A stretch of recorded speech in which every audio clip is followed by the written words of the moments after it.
All right, Gaurav, thank you for being here. We are very excited to have you here. Before we get into the topic for today, which is the Champions Trophy, wanted to start with you. Wanted to just ask about your journey, how you ended up in the cricket space. We've followed each other on Twitter for a little bit, but had not had a chance to really get to know your story. So, yeah, over to you. Yeah, so my love for cricket, it all started when I was, I think, 6 years old, and India was playing Pakistan in that 2005-6 series, and the first batter I saw was Mahendra Singh Dhoni, and I fell in love with the way he was batting because for me until then, since you were a kid, you want everything fast paced, and then the style of Dhoni's batting matched my appetite for the drama and action in sport. And since it was also the time when Dhoni was rising like a rocket in Indian cricket, so Dhoni became my in, and it continued on till like my undergrad days, and then after that is something I uh, found out that through my own cricket page which I used to run at that time. Cricket is much more than just like something I would love to watch in my free time. This is something I want to go into and engage with different aspects of the game, and not only the stories in fact but the technical aspects as well, even the human emotions which comes out, and the story is there. So there's a lot to sport which you don't see when you are just a casual fan.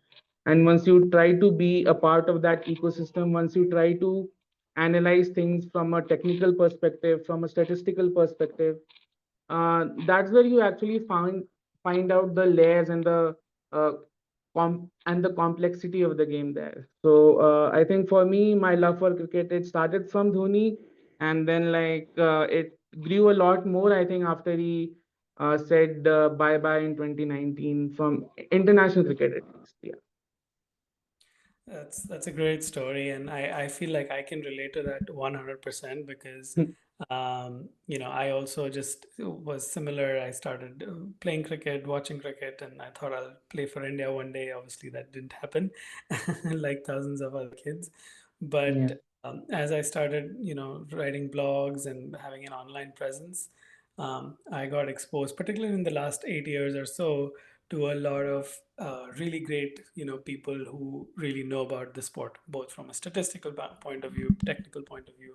And as you said, it just opened up my knowledge of the game because at that point, we all as fans sometimes will see something happen and say, oh man, these coaches don't know anything, like these captains don't know anything. And obviously there's a lot more to it.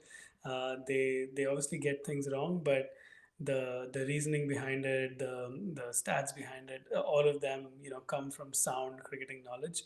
And that's what I feel like I've been exposed to more and more, and I've had it's made me gain respect for the cricketing community a lot. And yeah, so I completely relate to that journey. But let's jump into today's topic. So we're talking about the upcoming Champions Trophy.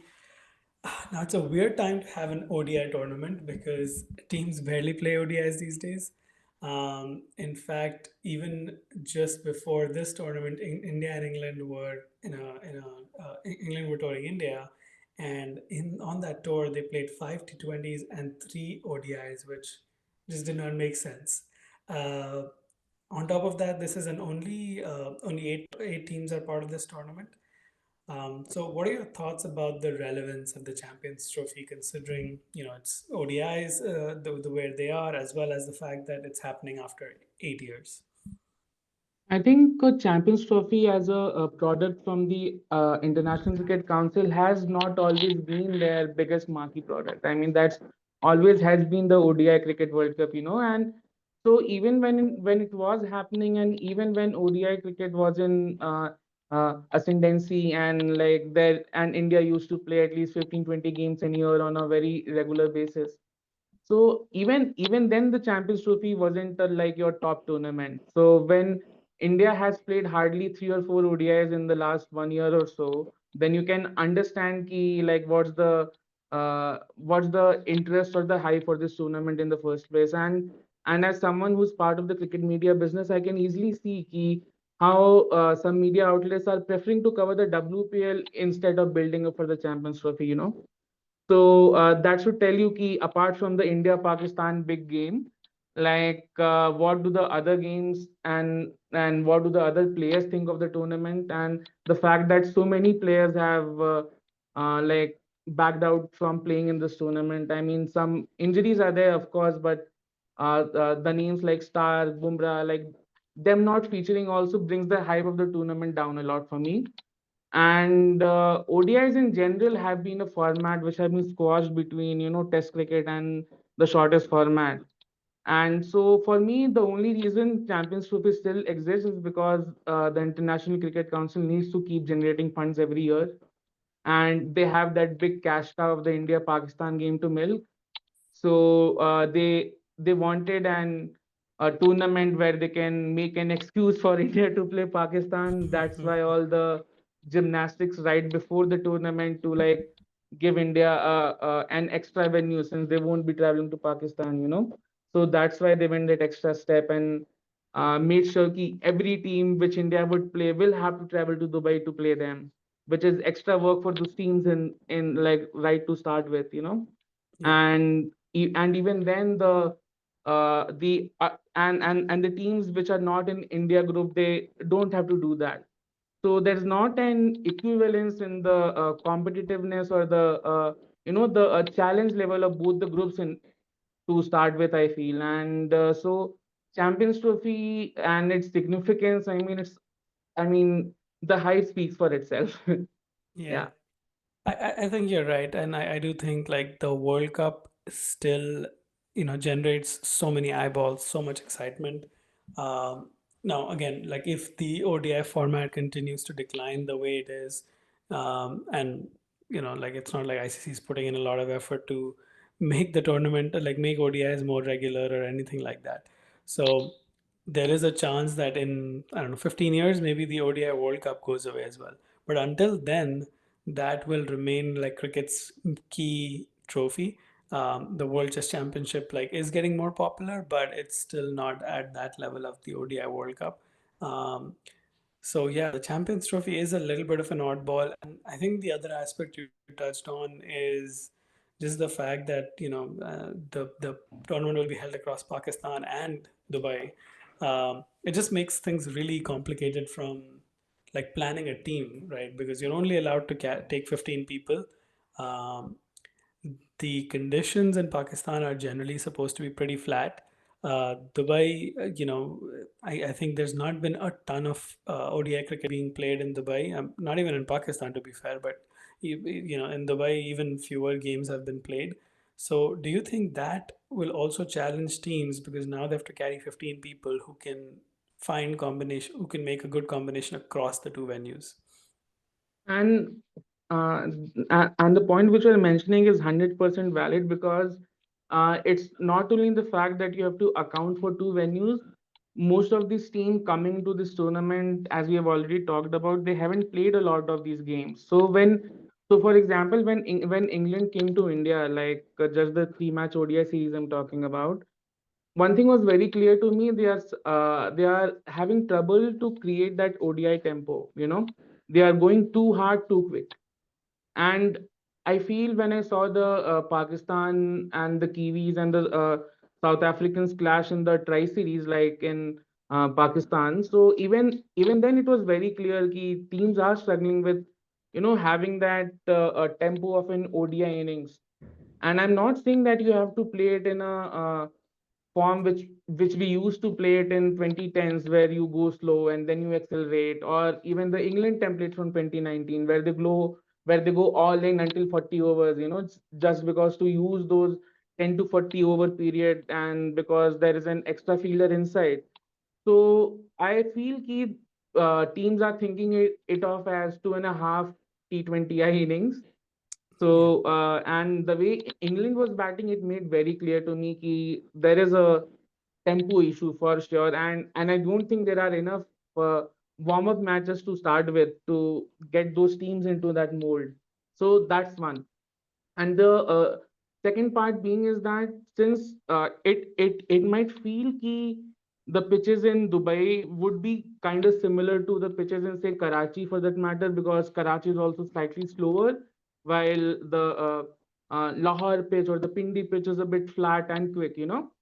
But I feel since the winters aren't over in Dubai yet, so there would be something for the pace bowlers also there, you know. And we have already seen ki when a tournament is played in Dubai or Abu Dhabi at the start or the end of the winters, like the I'm thinking about IPL 2020, which was played in the October part of the year, which is the beginning of winter in that part of the world. You know, pacers used to get a lot of help, Mm. and even the current coaches in Dubai and all, they all feel this. Ki a team traveling, so, say for example, they are uh, India is traveling with five spinners, you know. So, but in Pakistan, you don't actually need those many spinners right now because the pitches are so flat, your spinners will get whacked. Or you have to be someone like a Santner who's so canny that he can bowl on any surface because he keeps varying his like pace, line length, and everything. So the issues come there in the team combinations as well. You'll have to, you know, make your 15 in that way that you can choose for Dubai as well as for Karachi, Lahore, or Pindi. So it's like a mess for the team in India's group, and I really hope teams would be able to, one, figure their combination out, and second, play the right 11, because otherwise, if the cricket is not good, there is no hype for this tournament to start with, and if the actual cricket is also not good, then we might be in a terrain where this tournament would be like a dead duck right from the start. Yeah, those are great points, and I think the one aspect I was looking at before the start was, have teams played one days? Have these 8 teams played one days in Dubai? And they actually haven't played a single one day since 2022. Hmm. South Africa and Afghanistan played a series, but that wasn't at Dubai, and Yeah. Sharjah they play, right? Sharjah, that's correct. And Yeah. then in Pakistan, of course, they've played a few games, the hosts, but apart from that, apart from the recent tri series, there's not been a ton of cricket. So the mixture of new conditions that the teams are not used to, plus the first point that you mentioned, just the lack of an ODI template, that is, I think, going to be a key piece. Now, you might say that if every team is a little bit rusty, maybe we still get a good competition. I don't know, but quality-wise, I don't know if we can expect the level we expected from the 2023 World Cup, where even in the semi-final, for example, India scored a massive 370, but at least till the 25th over, it did not feel like New Zealand was out of it. They were Yeah, chasing yeah. with all gung ho, and it felt like this was going to be a much closer game than it ended up being. And that, I feel like that piece might be an issue, and that's exactly to your point. If the quality starts suffering, you can only do so much promotion, you can only hype it so much. People will realize and look away, especially when there's so much cricket going on. The WPL is going on. I Anytime I open, since I'm based in the US, I watch cricket on Willow. Anytime I open Willow, I see some random game going on. I don't even know. There was a Rajasthan Kings versus Delhi, some game going on, and I was not even sure what league that is. So, with all this cricket going on, I'm not sure viewers will continuously watch the Champions Trophy. Let's talk about the squads. Yeah. Let's start with India, of course. The only real surprise in my head is Mohammad Siraj and his exclusion. Um, what are your thoughts on his exclusion, as well as does India have enough, considering Bumrah has now been declared unfit?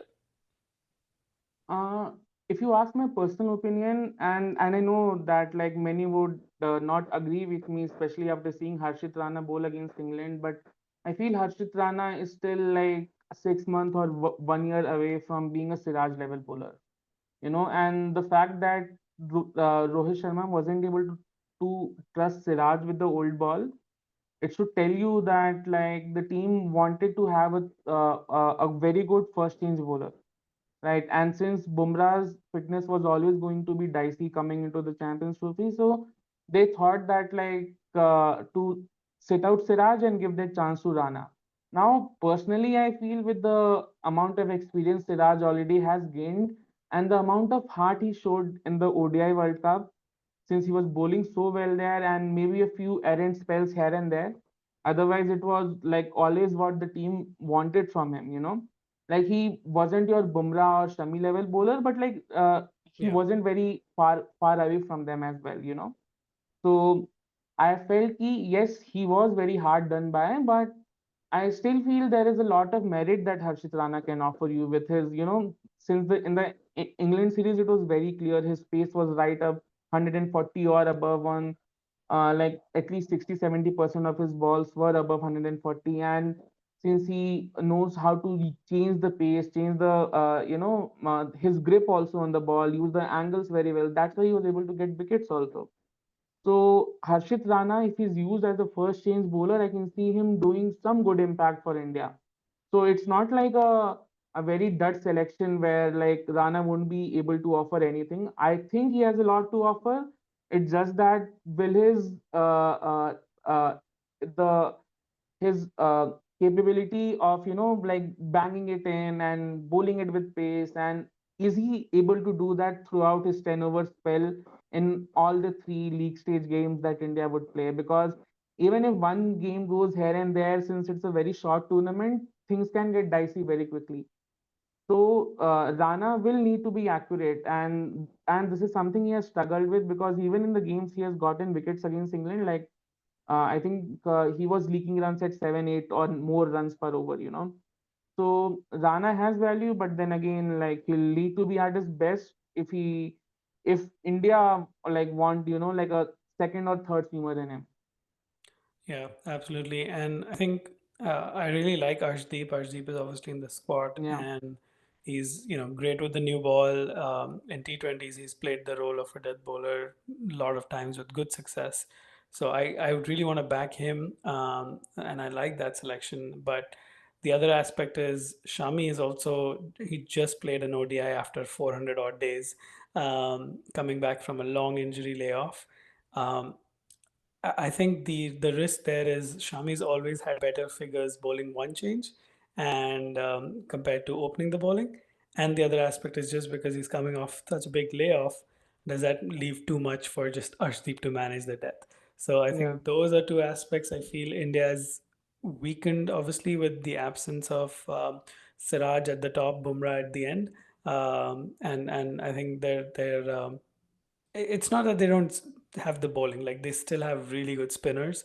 If you look at Akshar, if you look at Jadeja, if you look at Kuldeep, now Varun Chakravarti Varun. is in the squad. So they really do have an exceptionally talented squad, but you do feel that there are some holes that can be poked, and I think in a crucial game that's all you sometimes need. um, Yeah, so, what do you think India's chances are? Like, obviously, there's a lot of people who will say, "Oh, India are still the favorites." Just they've done really well in ODI cricket in general, and even though they've only played what 7 games or something since the 2023 World Cup, they're generally a very consistent squad. And the fact that even somebody like Bumrah being absent only makes them slightly weaker should says a lot about their strength. Um, so, do you still think they are favorites? I think they would be definitely in my like top two favorites for sure, like if not the sole favorites. And the point you were mentioning about like Shami being a better one change bowler than an opening bowler, I feel like India has no option. India have no option but to like make him bowl with the new ball, because like the other option is like to ask Harshit Rana to do that with Arshdeep, and I just feel yeah, like you are like putting the young kid too much into the fire right from the beginning if you put like Rana out there, you know. So Shami will need to be at his best, but from whatever I saw in the England series, I felt ki the accuracy we know that Shami can hit when he's bowling at his peak was missing, and also his pace wasn't right up there. You know, like Mhm. because Shami is your 135 to 145 consistent bowler. Yeah. So this is something again I would see, because he's coming out. after a very long layoff. And but again, it's Shami we are talking about. So if India are bowling second and the sun is going down and there is just a slight like pull nip in the air, Shami will make that ball talk. This much Yeah. I'm 100% sure about, you know. And even in the World Cup final, the Indian fans keep making him a, you know, a criminal because he wasn't able to like shatter the oppositions as he was able to do in all the other games of the tournament. But Shami can do the same damage here again because I feel the Pacers would have something for them, and like maybe not on the pitch directly, but maybe like through the air, and like because his team position is one of the best in the world. Uh, So like you can never take Shami out of the game. And if his engine is hot enough, as like Shastri wants to still like Shastri keeps saying that a lot, कि if Shami ka engine garm hai, then like mhm. Shami is gonna like shatter the opposition. So I feel कि if he's able to warm up quickly, if he's able to get to his what speed he wants, what like areas he want to pitch the ball in, Shami will be really really like great for India. And coming to the spinners, I feel India might be carrying a spinner too many because they are playing all their matches in Dubai, and Dubai is not the place where you go with a spin heavy attack, especially at this time of the year. And so I feel I'm not very sure about the role of Washi Sundar in this side Yeah. because a case can easily be made of having an extra pacer in his place, right? Because he's not offering you a lot with the bat down the order. His power hitting is not at that level where you can trust him to come and score at 12 or 13 runs an over, right? I mean, he can come and do it. I'm not saying that he can't. It's just that the precedent isn't there for us to believe in him at this moment, you know. And with the ball as well, he's not a strike bowler in ODI so far. He's not someone who can come and like take three quick wickets. For that, he's a very accurate and a very good bowler. I'm not taking that away from him. And the bounce he gets, like because of his height, and sometimes even he's able to turn the ball when there is even a slight amount of help in the pitch. But then again, like where would India fit him? Yeah. You know, because they have Kuldeep, they have Varun, they have Jadeja, they have Akshar. So with Akshar in there, with Jadeja in there, like it would be too many, like one finger spinner too many to play. And anyways, I feel India would be playing either one of Kuldeep or Varun because like both of them are they don't offer much with the bat, right? Yeah. So those combinations problem will keep coming in, and Gambhir's proclivity for playing all rounders at any spot, you know, I mean, sometimes it's great for the Indian team because it gives you depth, it gives the skipper many options to play around with, but he can be a very hard-wired coach. We have already seen that, and it's not limited to the longest format. I feel we have already seen what his hardwiredness can do against India in the white ball formats as well. So I'm a bit wary of what tactics and what combination would India play. And whether they are the top favorite or the second or the third favorite would depend on how flexible Gambhir is in his strategy and how open he is to take the, you know, take feedback from the players or from the game, and be malleable about his strategies going into the Champions Trophy. Yeah, no, I think that's a great point. I agree with Sundar. I really like him, and I think he's a great test prospect in particular. I think his batting has come along quite a lot in Test cricket, but he's definitely not the bowler that Jadeja, Kuldeep, or even Varun Chakravarti in the limited Yeah, ODIs that we've seen him in is. He's definitely not the batter Akshar Patel is. So I really don't know where we fit him. I would definitely have had Siraj in place of him. Um, Again, I think with Akshar, with Jadeja, we and with Hardik Pandya, like we have enough all rounders. I yeah, really don't see a fourth all rounder fitting into this squad. Um, but yeah, we'll see if he at all even gets a game. It's also a short tournament, so that also makes me sometimes question the need for an extra all rounder. Because if it's a longer tournament, I can see injuries coming in, or just rotation, trying to keep different players in form, something like that. In a three match and then semis final type of a tournament, like five matches at a maximum, yeah, I don't really see like us trying out all our four all rounders. That's Yeah, almost exactly. unlikely to happen. Yeah. Um, what about Australia? Australia is an interesting side. I mean, they're obviously a champion side at at a lot of formats and a lot of tournaments, but with the Champions Trophy, they're an interesting side because they've not won in a long time. Um, the other aspect about the Champions Trophy is they've had so many injuries. Probably the team that has been worst hit with injuries is Australia. And then, of course, they have had some people like Stark who have decided to step away for personal reasons. Marcus Stoinis retired after not getting a Cricket Australia contract. Where do you think they stand and their chances? Uh, from a batting point of view, I think they are almost as stacked as they were before. Like, yes, Stoinis is a big miss, but in the opening they would have Short and Head, and then they would have Smith and Inglis, Marnus, and then the all rounders would come in with Maxwell, Hardy, and all. So the batting is stacked. That I don't have a problem with, and I really believe in Ellis's fast bowling because he's a very good speedy pacer, and he uses his slower ball and all really well. So I really rate him there. But Spencer Johnson, Sean Abbott, I mean, they are here, they are there, but like again, like these are not the bowlers. I mean, they can come and do the job, of course. And uh, Sean Abbott hits those back of a length really well. And the same for Spencer Johnson as well, with his height, with his angle, so he can definitely be a threat. But then again, they are not as strong as what a Pat Cummins and a Josh Hazelwood and a Stark Right. would have done, and especially Stark. I mean, he's a goat in this format. Yeah. L- like, if I'm being honest to myself, I would put him right after Bumrah.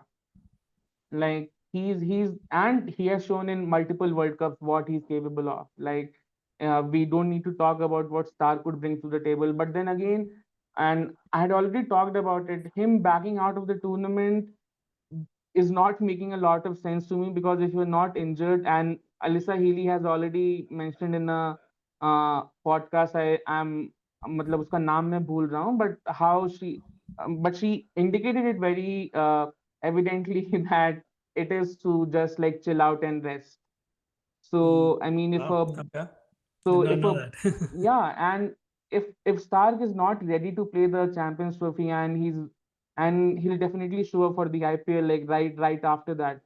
So it tells you ki with how much prep and how much vigor the Aussies have taken into this tournament. But then again, they're a champion side. They'll step on the field. They would have Zampa, and Zampa is one of the best spinners, one of the best white ball spinners, and in the world right now. So, and they have Ellis, they have Maxwell, and they have Hardy as well, and who's a very good player to be honest. So you can never take out Australia. And if I'm being honest to myself, they'll be in the top three favorites for sure. Yeah, it's interesting. Like I feel like the bowling lineup is where I was scratching my head, and I think you're Yeah, right. Like same. Zampa and Ellis are probably both really solid. Ellis has a lot of experience, even playing IPL and around the world. Um, Zampa does not need any introductions, but I think apart from that, yeah, I do feel that after that is where there will be questions. None of those players are bad. They've all been consistent performers in domestic cricket, and you see them in Big Bash and IPL, many of them in IPL as well, but none of them are people that you need to strategize against. Like when you see a really good bowling lineup, I'm sure batters are like, hey, I'm going to try to play out Rashid Khan and then take on XYZ. Or Yeah. I'm going to try to, play out Pat Cummins or start with the new ball and then try to take on the fourth bowler in that lineup. That doesn't feel to be the case. And so I do think if they had a full squad, they would be probably my second team just behind India. But considering they are missing a lot of people, I would agree with you. I think they're maybe the third or fourth team um, in this 8-team tournament. Yeah, and also the fact they'll be playing all their matches in Pakistan. Yes. Yep. That has to factor in, because otherwise, if they were playing in Dubai and they had a match against India or say Bangladesh for that matter, then I would have thought that the batting lineup could crumble against the spinner. But since they have Smith and Marnus in there, I mean Marnus not so much, but like Smith, Maxwell, and Yep. even head in there. So I back their batting lineup to hold themselves very, very easily, like in Pakistan, because the ball might not do much, and if there's space, then so they are like always on top of that. Yeah. Absolutely.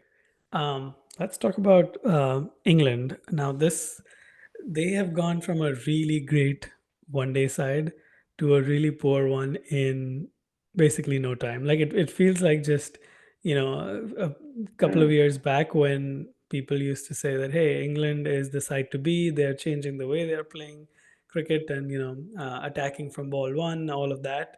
Uh, 2019 period in particular under Owen Morgan, they would talk about, hey, we want to Uh, score 400, and suddenly they are just struggling. They've since 2022, they had a really poor World Cup in 2023.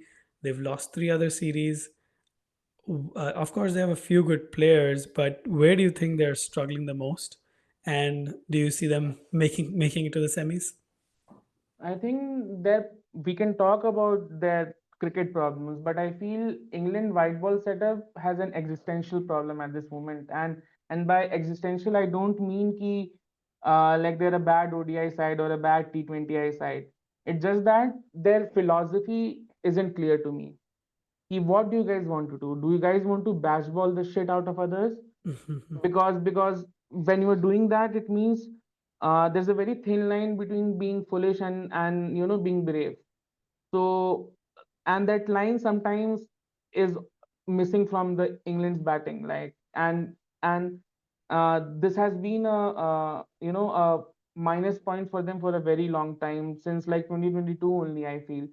And their batting, I mean, yes, I trust Butler to do well, I trust Root to do well, but then others I'm very dicey about.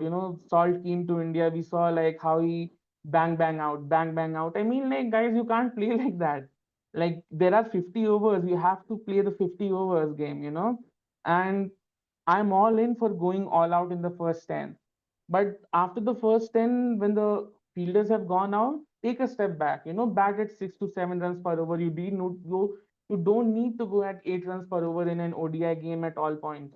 You are not going to score 400 every single game, Right. right? So that is where the batting comes in. But I'm more worried about the bowling in general, because Sakib Mahmood, Mark Wood, Jofra Archer. I mean, Archer, yes, Archer still is a very, very good white ball bowler. But Mark Wood and Sakib Mahmood, they'll fall flat in Pakistan. It's just that they are a very one-dimensional kind of attack, especially a one-dimensional fast bowling attack in my head, because Jofra is someone who can bowl at any phase in the game. But Mark Wood as a middle overs enforcer hasn't been able to do his role, because uh, because only pace is nothing. I mean, like, pace is pace, yeah, works in Pakistan, but then again, you'll have to move the ball, you'll have to make the batter think how to get those runs. You you you can't make it easy, like. So the what the Indian batters did to them, I feel each and every single batting liner would try to do the same against England. Yeah, as soon as the first 10 overs are over and their like pacey bowlers will come in, they'll milk them for singles here and there, and a boundary each over. So batting at 7 runs per over against England wasn't a problem for India throughout that three match ODI series. And again, they'll fall into the same trap. But Rashid is in great form. Like, Yep. Adil Rashid is in great form, and the way he's bowling, the way the ball is coming out of hand. Oh my God, 70 to 80 kilometers per hour of speed. It's almost like watching Poonam Yadav bowl leg spin. Like the ball is going above your eye line, and then it dips, then it turns. And it's like slow magic. Like, what's gonna come, but you'll miss it. You'll miss the end of it, and your stumps are shattered at the end. So Adil Rashid is in top form, and I expect him to be England's strike bowler in this competition. But again, my only concern is, what if the pitches are roads? what if you get that shiny pitch in Pindi that we all have seen throughout the years? It feels like mirror, like it feels like shisha, they call it in Pakistan. Yeah, So अगर वो शीशे वाले pitch है, then I mean like Rashid as a spinner would have to do a lot more in the air than from the pitch. yeah. So England are here, but they are not exactly there. So that's the case with them, I feel. Yeah, I think that's a great point. On before we move on from Adil Rashid, that the ball that he got, Kohli, that there was one ball in the one day series which turned 9 degrees, and oh my god, Yeah. what a ball that was! That was a brilliant ball. I felt the same, the way you were describing his bowling. But I think other than Also, that, yeah, go and also for some reason he keeps his best balls for Virat Kohli. ahead. Like I don't fault Virat's facial expression that he makes after Adil. He gets the Yeah, ball to zip past his edge almost every single time, because the dude is like bamboozled every single time. Like he's bowling so well. yeah. Yeah, There's also a really, I don't know if it was 2016 or 17 when India went to England and Rashid bowled him, and it was similar. Like it was extremely no, shocked that he got bowled. Yeah, exactly those expressions. Um, but apart from that, yes, I do agree that their bowling is has I think the one thing they had in 2019 was the presence of Liam Plunkett, who would take a lot of yeah, middle over wickets. Now suddenly that's not happening. And the other aspect is, as much as Jofra Archer is exciting, he seemed kind of off color in the recent series. Either he was not hitting the lengths, the lines. It was a mixture of the two. So it just wasn't the same level of consistency that we expect from Jofra Archer. And then on top of that, it feels like I think they need a slightly better, to your point, like the strike rotation in the middle. That just seems to be yeah. missing. Hopefully, Root can plug that gap. He's obviously scored a lot of runs, and him, Kohli, Kane Williamson, Steve Smith to some extent, they are like known to boss the middle overs, over the years by just doing that. Like they'll just find ways to take risk free singles, doubles, and then the odd boundary. So I think in England's best case is Root has a great tournament and they qualify for the semis. I really don't see them going past that. Like, I think even qualifying for the semis seems like a stretch to me sometimes, especially considering the group they are in, because they are with South Africa, they're with Australia, and both of them are going to give good competition. Yeah. Let's move on to New Zealand. Now, New Zealand are a tough side to look at because they always overperform. Any expectations that people have from at the beginning of the tournament, they'll look at it and they'll say good side, but not the best on paper. Somehow they come up and do incredible things. Um, where do you see this New Zealand side from a quality perspective, and just the fact that they are with India and Pakistan? How does that play out for them? Uh, I think they won't be bothered too much by Pakistan, to be honest, because they have already played them and they know how to beat them, and that's why they won their try series to start with.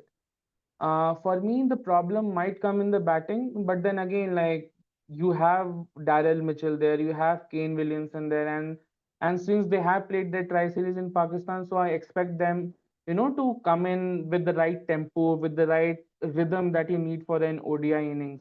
And also they have like someone like Devon Conway, like who we didn't saw much of it in the tri series, but then there is also Chapman. There is also Michael Bracewell who can come in with the bat in the like the 40 to 50th over phase of the game. And then there is of course Tom Latham at five. Right. So the batting lineup is solid enough, and I think it's a batting lineup that can consistently score 300 to 350 if they bat at the level we know that they can bat at. But then again, the problem would come if they lose two or three wickets quickly, and if Mitchell and Kane Williamson are gone, then because these two batters make the fulcrum of that batting side for me. and once they are gone, like the Rachin and Tom Latham, like they would have a lot of burden to carry this batting order on their shoulders, and like I'm not 100% confident of them doing it game in and game out, and especially since India and Pakistan have a decent attack, like Pakistani pacers, and India has a decent or like pacer and a spin attack to start with, so it's not like they would have it any easy. And when it comes to their bowling, their bowling I'm slightly more optimistic about, because Bracewell and Santner are very like canny spinners. They are very clever. They are not your big turners of the ball, but then again, in on Pakistan and Dubai kind of pitches, that is where their accuracy control and also the speed variations would actually come in. You know, so for the Black Caps, I feel if their batting fires and their spinners somehow hold themselves, then pacers like uh, Duffy, and then there is Bill O'Rourke and all. I Yeah. mean, the way O'Rourke hits the deck and the way Mm. he gets the ball to move is so nice to see. Yeah. And and and for me, like, the Kiwis might be your dark horse for the season, to be honest, because they do have the paces, to like continuously, like, if not challenge the teams, then at least hold their stead and like keep the teams to that 300 320 score, and then their batting comes into the picture, and then they can chase us down, or if they're batting first, then like their bowlers can come into the picture and put pressure on the batting order there. So Black Caps are like right up there in the top four for me, but then I feel it would depend a lot. If they are able to avoid their batting collapses, then they can do a lot well in this tournament. Yeah, I would agree with most of what you said. I think the aspect that's pretty exciting for them is Michael Bracewell, because he was, I believe, injured during the 2023 World Cup, and he had just maybe less than a year before that World Cup played a series in India where he was hitting the ball like anything. Like he just seems to know the subcontinent or like be Yeah, comfortable really playing in well. the subcontinent, and add to that his the ability to add spinning options. So I do think they have a better spin attack than they usually do, because Rachin can bowl a little bit. Russian can Snatner bowl. is obviously a very smart bowler. So that all makes it a very solid, like they will Phillips figure is out also their. there. Yeah, Yeah, absolutely. Yeah. So they'll figure out their middle overs. I think from a bowling perspective, that should not be an issue. Now, the good aspect for them is Matt Henry has been in good form. Locky. Again, yep, absolutely. And so their bowling in general looks pretty solid. Um, Yes, it feels like, again, I'm going back to the fact that, yeah, on paper they don't seem to have too many holes. At the same time, they're not superstars, so it's Yeah, not like everybody can win the game single-handedly. But there's not a lot of weak areas as well, so to say. I think the one area where I feel, I was looking at records and I noticed Devon Conway has not been in the best form, um, so that might be an area of concern for them. But other than that, they just won the Tri Series in Pakistan. They probably, apart from the host, are the team that has the most experience there. Um, yeah, there's a lot to play with play with in that whole combination. So yeah, you never know. Like they might be one of our semi-finalists, and yeah. as with New Zealand, you just never know. Once they get in the semi-final, they'll compete, and next thing you know, they're playing the finals just like they did in the T20 World Cup in 2011, 2021. Um, let's talk about the host. We haven't talked about Pakistan yet. Um, I always struggle with Pakistan, and I mean it's also because we play so fewer one-day games these days. But they've had an interesting record at home, which was actually before the Tri Series. They were 12-4 up since 2022. Now again, 16 games is not a ton, but that's still a pretty decent record. Add to that, they did reasonably well in the Tri Series now. Obviously, some people will say they should have won, but the positive that they'll take away from that is they chased down their highest total. That's not something they're always known for. They are generally a more conservative batting side. That's true for even their T20 setup. But in ODIs, that can actually work. They have enough firepower in Fakhar Zaman and now Salman Ali Agha, who can cover up towards the end. So yeah, thoughts on the hosts and their chances.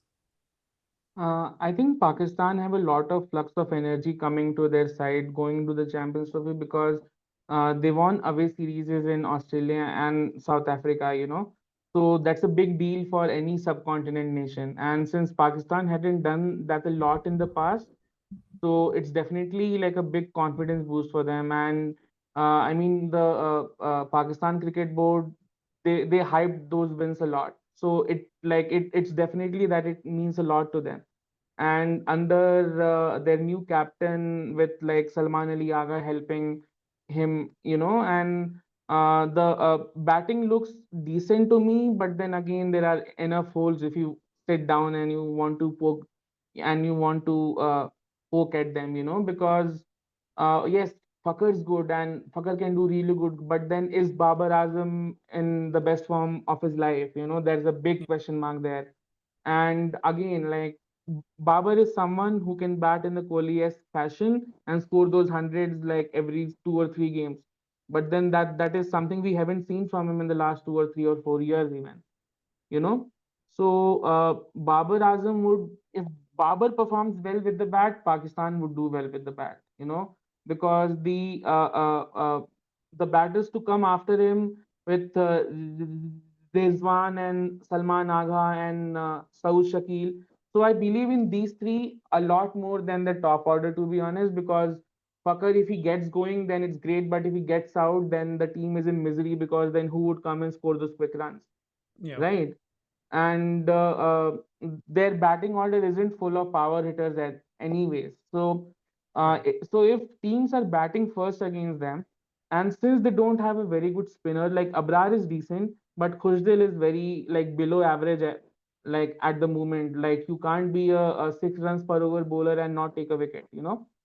So Khushdil, I'm not very sure about, to be honest. And for me, like if they had to play like an all-rounder, then I mean Shadab Khan isn't a bad bet, to be honest. Like if Khushdil Shah is your standard at the moment, then Shadab can also come in, right?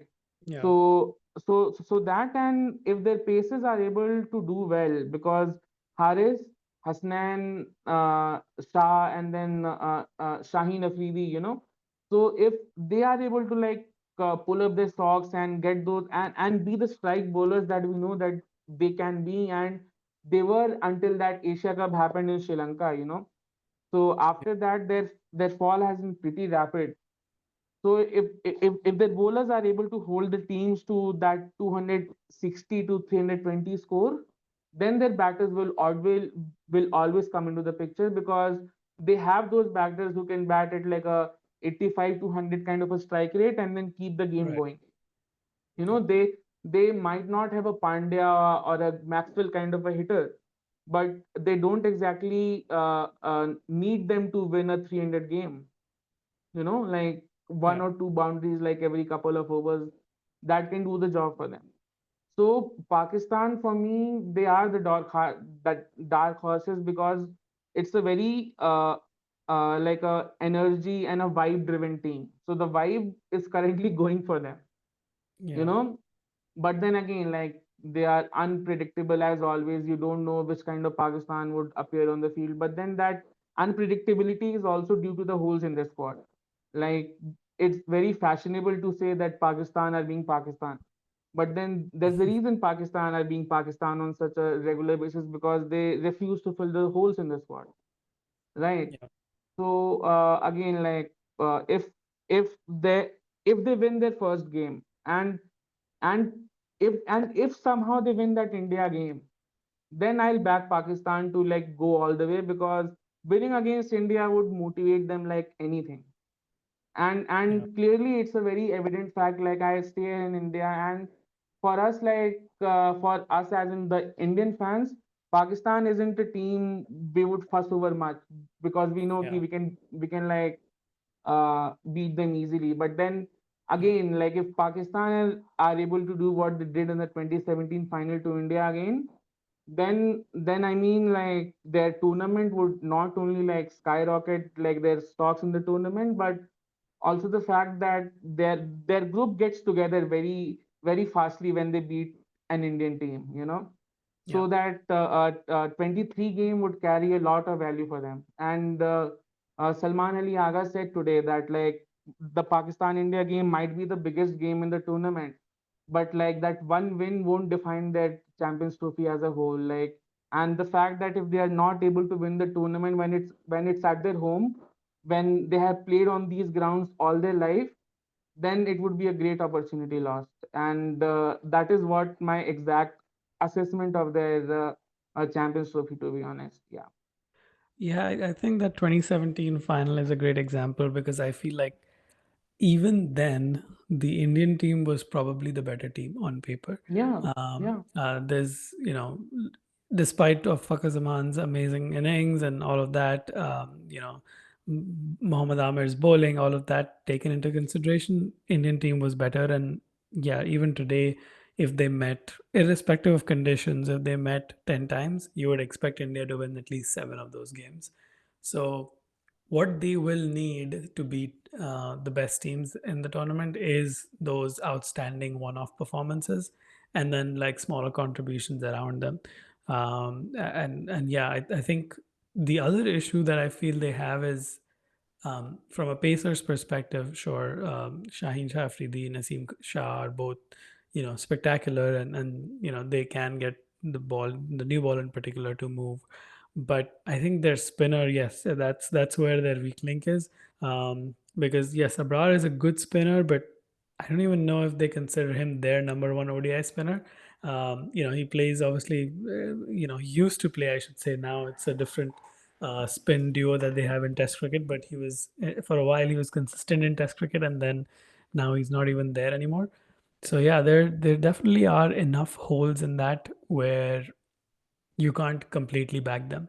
So it's an interesting lineup. And talking about like a bowling attack which has a lot of holes, probably a good time to move to South Africa, because I think South Africa, I would say maybe probably just as badly hit with injuries as Australia. They have a ton of injuries. Anybody from Andrik Nokia to there's so many pacers. I'm even forgetting names at this point, but there are so many pacers that are injured. And what that means is there are three solid bowlers who will definitely start are Rabada, Jansen, and Maharaj. Like those three we know are going to be solid. They will start game after game. But that's where like it gets tricky because their four and five, fourth and fifth bowler are not the same consistency. Shamsi is a good bowler. There's no doubt about that, but he's not always playing. He's not always the most consistent bowler. He can go for runs. Um, so thoughts on South Africa and their chances, particularly their bowling lineup, where I feel like they're a little bit limited. Yeah, and I would tend to agree with you because, like, despite the Abada, like, being their best pacer at this moment, he hasn't exactly been at the level we know that he can be, right? And if Janssen isn't getting those, like, initial wickets, which we saw in against India or like any team he plays against, he's very good in those starting overs. If Janssen is not able to get the ball to move and get those wickets, and if batters target him, then I worry a lot for the South African pacers in specific because if Rabada isn't doing the job, then you'll have to go back to either and giddy, and then again like he isn't someone like you would want to be like in your like top two pacers, like because his level isn't at that Nokia level, like Yeah, that the one we know that like the pace and the strike bowler that Nokia is, like he's not the same kind of bowler, to be honest. And they do have Vian Mulder, and I rate him highly. But then again, I we haven't seen very much from him in the ODI games, as we have already talked about, since teams hardly play it. So like Mulder, I'm not very sure about. He can come in and bowl like those cutters and like those change up deliveries in the 10 to 40 over phase, but a lot would come back to how Keshav Maharaj is bowling. If in his 10 overs he's able to get like two wickets on a consistent basis, then South Africa do have a chance, because then they'll be able to control the 10 to 40 over phase. And as we know, like in the current generation ODIs, the middle overs are where you win or lose the game, because teams are able to ace the power play because of the T20 cricket. They go bang, bang, bang, and then at the end they know they have to hit, so they will hit. And they and the batting lineup is stacked. They have Klassen, they have Stubbs, they have Miller, Right. and then like Markram may not be in form, but we all know what he's capable of. He's such a good technical batter. And they have Temba, their captain, and Temba has been in really good form. So and they have their classic ODI style, like Rasi van der Dusen, the Kohli Babar kind of batter, who would keep the game like going on with singles, doubles, and the occasional boundary in between. So their batting, I'm not too much worried about, but it's their bowling, because if Jansen doesn't fire and uh, the Barda isn't getting you those wickets on a regular basis, then where will the wickets actually come from? Yep. No, I that's true. Like their batting lineup is so stacked, and I mean, I think this definitely is one of the reasons they did so well in that T20 World Cup last year. Yeah, The lot of pitches had support for spin, and players like Klassen. I mean, I think he's the best player of spin in the world. And David Miller is pretty amazing. Of course, Stubbs is relatively newer, but he's shown his um, pedigree as well. So that batting lineup, no doubt, is quite amazing. Um, I do think they're a little bit of a start and stop side of a type of a side where if they get on a roll, they'll start accumulating a lot of wins. Like that's how they worked in the T20 World Cup as well. Um, and again, like with not enough ODIs, and even in the Tri Series, they weren't the most like in a three team tournament to not even qualify for the finals. That says a lot. But they definitely have enough batting that if their bowling fires, they'll be a force to reckon with. yeah, Um, exactly. so I think and the fact that they're in this they're in the group which has Australia and England alongside Afghanistan, I believe. And that makes things a little bit complicated because Afghanistan is not the lightest team in the world. Like they're I don't think anybody expects them to win the Champions Trophy, but they are more than capable of an upset, and they almost did that to Australia in the 23 World Cup, for example. Um, so I think it's a pretty stiff challenge for South Africa. Do you still think they're going to make it to the semis? No, like if I have to predict right now, no. Who? So your, I guess we're, let's talk about the semifinalists then. So who would your semifinalists be from both groups?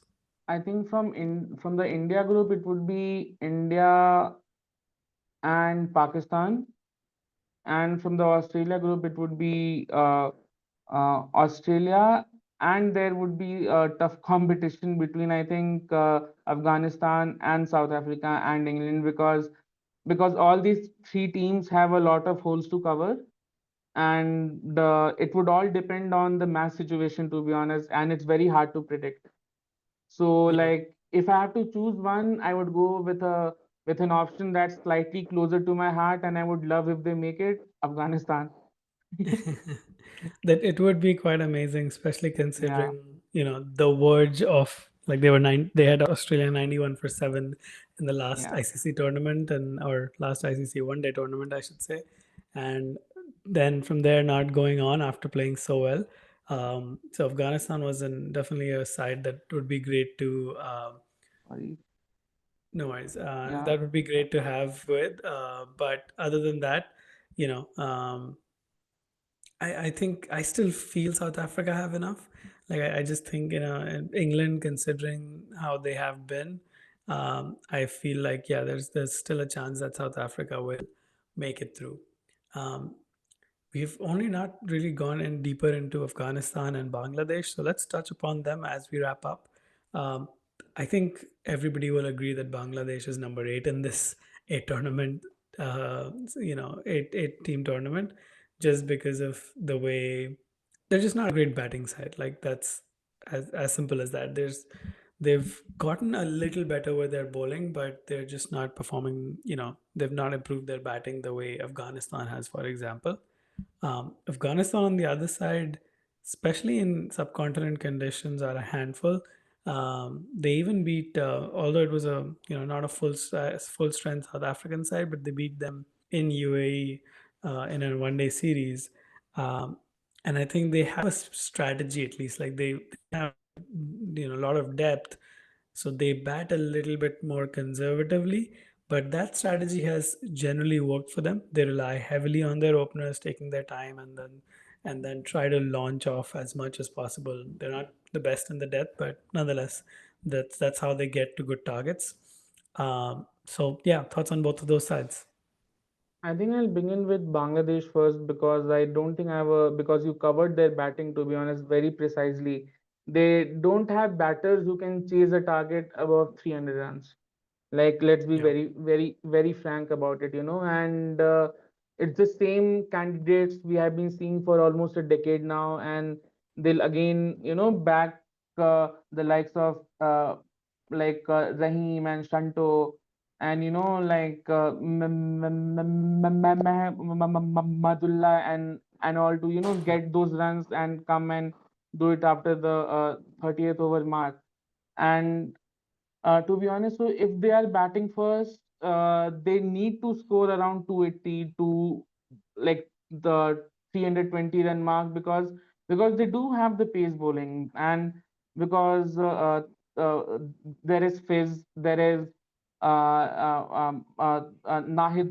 Rana, who has been really good in the past, so, and then they have Taskin and the Tanzim also there. So they do have the bowling attack, but then again, like, they are not your elite kind of bowlers we expect to come and strike against top teams on a very regular basis. And Tuskin can get the ball to bounce and like climb up on the batters, and uh, uh, the Tan the Tanzim has a very good Yorker and all, and his change of delivery, the slower ball is very good. But then again, like, you don't expect these bowlers to come and flatter an Australian or an England batting side. And since they are in and even if they reach that level, like, I don't feel they can challenge the teams in their group, which is India, Pakistan, and the Kiwis.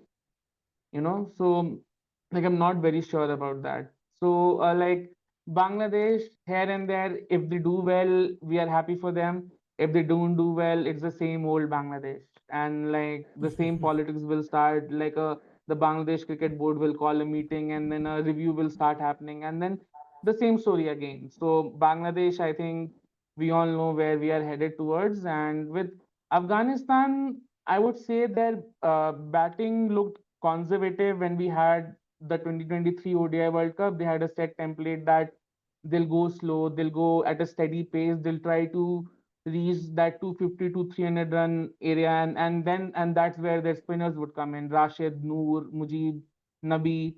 But this time there, I feel they have the same batting lineup, right? And Sakiullah Atal is only the new batter who has come in. But I feel the same batters have grown a lot more in the last 1.5 years. Like, uh, uh, Ibrahim Zadran, Gurbaz's batting has gotten a lot better, like his striking. So, like, their openers are the same, and so that's where I expect their openers to come a lot better, come more faster at the paces. Because if the openers are able to give them 50 runs in 10 overs, then that's where the like of Hashmatullah, Nabi, and Azmatullah, Omar Zai can come in, because Omar Zai is one player I feel he can be the most valued player of that side, because his bowling is really good, and he's a very good swing bowler. So if he's able to get the ball to move in the air during the night time, So Afghanistan would really like him to come in the 10 to 20 over or the 25th over mark and as the first change bowler and do his job, because we know Fazalak Farooqi is good, right? So if Fazalak is bowling his lengths, he will do fine. But we need another pacer to come in, and that's where I bank Azmatullah and uh, Gulbadin to come and like do their job much better than what we have seen them to do in the past. Otherwise, their spinners are again top notch, like Rashid Noor, Yeah, and then they have Mujib as well. So uh, Afghanistan do have the team, but then again, it would all depend on if they are able to bring the entire group together, like they did against England, say in the 2023 World Cup, for example. If they are able to do the same things, their batting is able to give them runs, then I believe ki Afghanistan can definitely challenge any team in their group, and whether it's the Aussies, England, or the South Africans for that matter. absolutely. Yeah, I don't think I have anything else to add. I do think they're an exciting team to watch, and particularly their spinners. They're always fun to watch. Always have some mystery up their sleeves. Um, on that note, Gaurav, thank you so much for your time. It's been amazing chatting with you and talking all about Champions Trophy.